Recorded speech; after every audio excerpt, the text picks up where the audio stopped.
Sa gitna ng patuloy na epekto ng kalamidad sa lalawigan, personal na pinangunahan ni Police General Nicolas D. Torre III, Chief ng Philippine National Police ang Disaster Relief Operations na isinagawa sa Provincial Evacuation Center sa Capitol Compound, Barangay Payumpon, Mamburao Occidental, Mindoro. Agad na nagtungo si Police General Torre III sa lugar upang direktang maghatid ng tulong at tiyakin ang kaligtasan at kapakanan ng mga evacuee, kasama ang iba't ibang unit ng kapulisan sa Occidental Mindoro, na mahagi rin ng food packs, hygiene kits at iba pang pangunahing pangangailangan sa daang-daang pamilyang nasalanta ng bagyo, at namahagi din ng cash assistance at relief goods para sa mga kapulisan ng Mamburao Municipal Police Station na naapektuhan ng sunod-sunod na typhoon.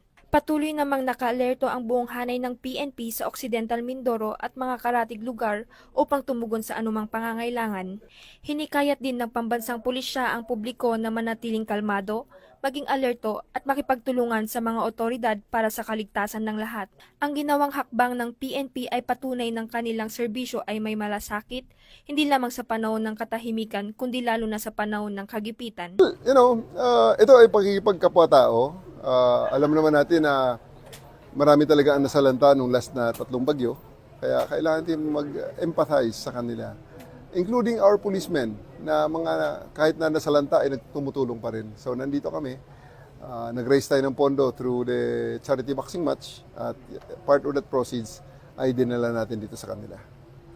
Mula dito sa Barangay Payumpong, Mamburao Occidental, Mindoro, ako po ang iyong Police News Network Correspondent, Patrolwoman Abigail V. Datu, alagad ng batas, tagataguyod ng Balitang Pulis.